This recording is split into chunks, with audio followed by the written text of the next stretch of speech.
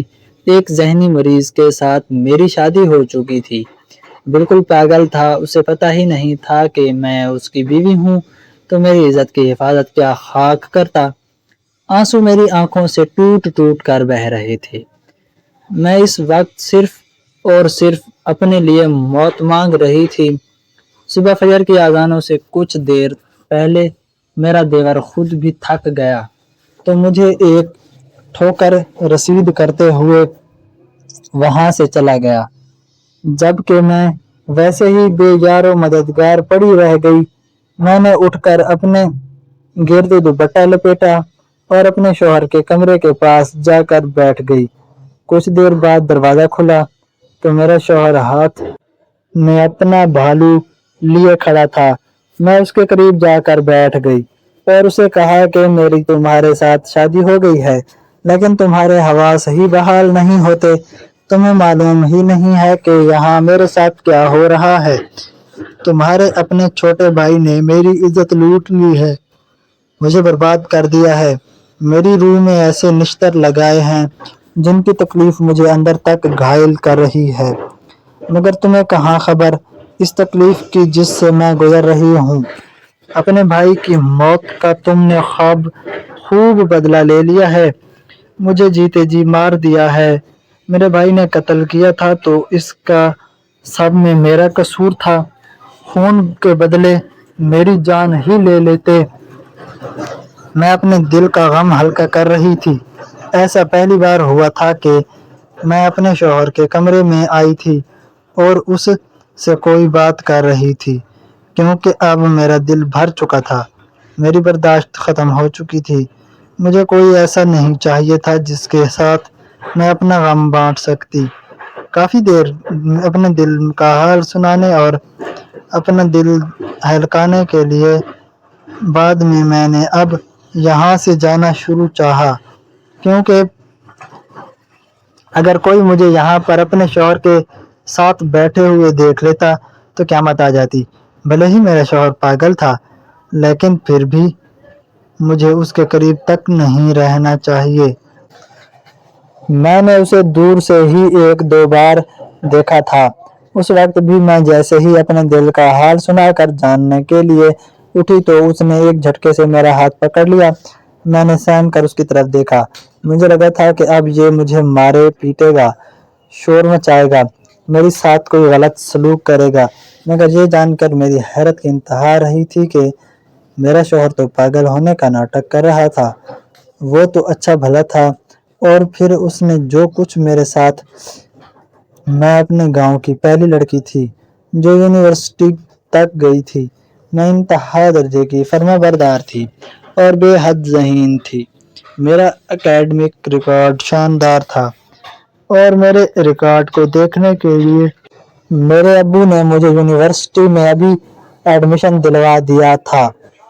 سبھی میری بہت تعریفیں کرتے تھے، گاؤں میں سب اپنی بیٹیوں کو میری مثالیں دیا کرتے تھے۔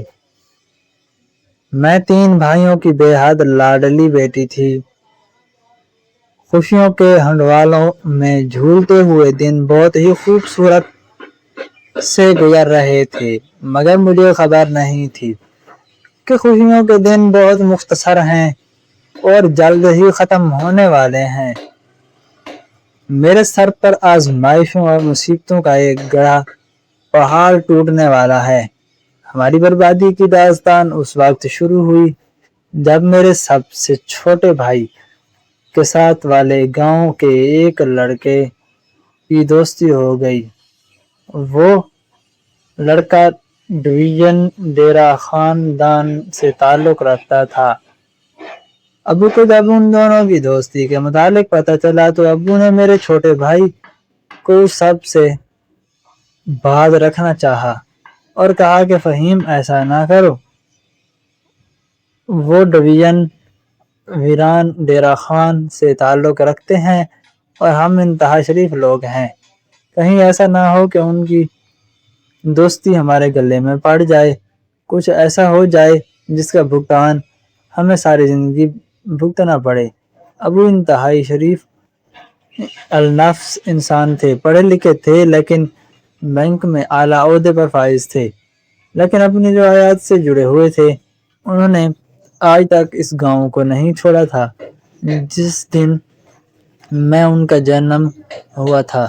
ہر روز شہر میں بینک آنے جانے کے لیے انہیں 1.5 گھنٹے کا وقت لگا کرتا تھا، مگر وہ یہ سفر باخوشی طے کرتے تھے۔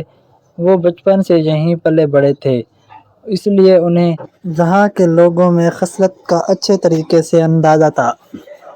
وہ نہیں چاہتے تھے کہ کوئی مصیبت ہمارے گلے پڑ جائے، اور پھر وہی ہوا جس کا ڈر تھا۔ فہیم نے ابو کے سمجھانے کے باوجود بھی وڈیروں کے لڑکے کے ساتھ دوستی نہ چھوڑی۔ وہ لڑکا ابو سے بھی ملا اور ہمارے گھر بھی آنے جانے لگا۔ میرے دوسرے بھائیوں کے ساتھ بھی اس کی دوستی ہو گئی۔ وہ ایک اچھا اور شریف لڑکا تھا، اس لیے ابو نے بھی فہیم اور اس لڑکے کی دوستی کی مخالفت کرنا بند کر دی۔ میں نے بھی اسے 1-2 بار دور سے ہی دیکھا، کیونکہ اس کی دوستی صرف بیٹھک تک محدود تھی۔ گاؤں والے فہیم اور وڈیروں کے لڑکے کی دوستی کو اچھی نظر سے دیکھنے لگے اور انہیں لگا کہ شاید یہ سب تعلقات کی بہتری کا سبب بن جائے، اور ایسا ہی ہوا تھا۔ دوسرے گاؤں کے ساتھ گاؤں والوں کے تعلقات کافی بہتر ہو گئے تھے۔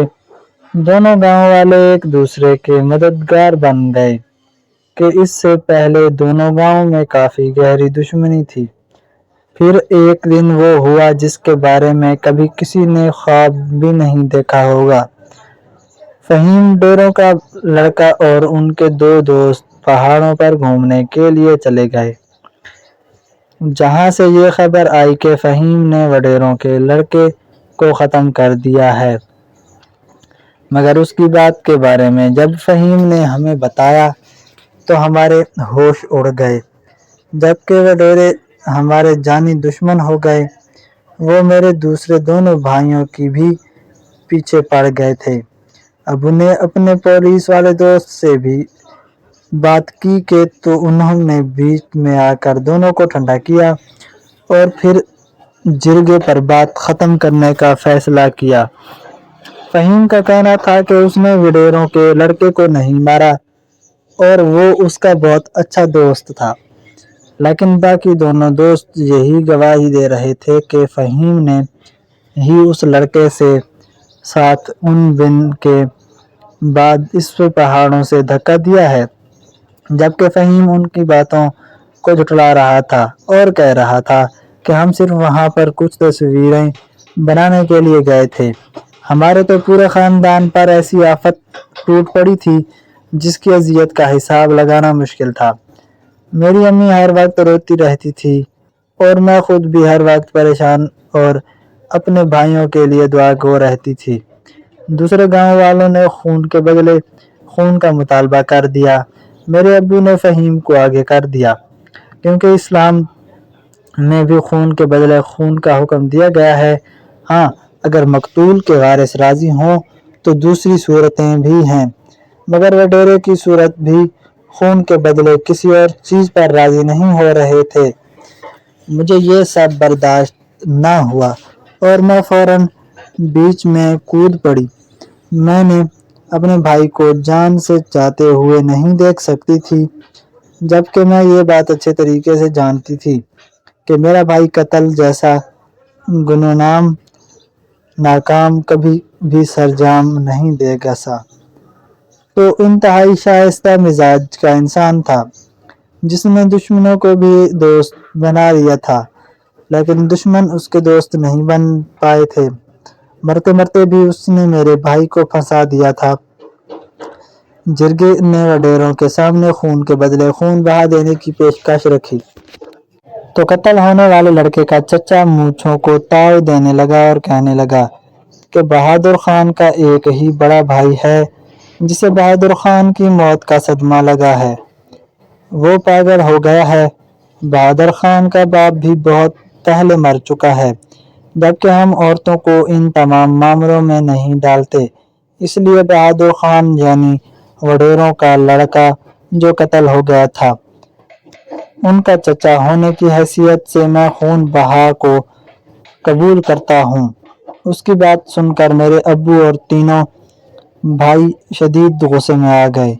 میرے بھائی نے مجھے دھکا دے کر پیچھے کیا اور کہنے لگا کہ نہیں، خون کے بدلے خون ہی لو، ہم خون بہا کسی صورت نہیں دیں گے۔ اور میرے دونوں بھائی بھی یہی کہہ رہے تھے، چلا رہے تھے، لیکن میں اپنے بھائیوں کی جان جاتے ہوئے نہیں دیکھ سکتی تھی، اس لیے میں پھر سے آگے آ گئی اور کہنے لگی کہ مجھے آپ کے لڑکے کے خون کے بدلے خون بہا میں جانا منظور ہے۔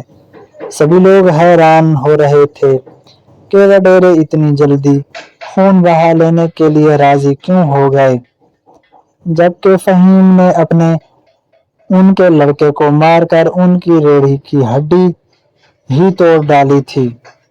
ایک بھائی مر گیا تھا اور دوسرا نیم پاگل ہو چکا تھا، اور پھر میرا اس پاگل انسان کے ساتھ میرا نکاح کر دیا گیا، اور میں نے ایک آخری بار مڑ کر اپنے بھائیوں ابو اور امی کی طرف دیکھا جو بے بسی کے آنسو بہا رہے تھے، جبکہ میرے بھائی ابھی بھی لوگوں سے خود کو چھڑاتے ہوئے مجھے اپنے ساتھ رکھنے کی کوشش کر رہے تھے۔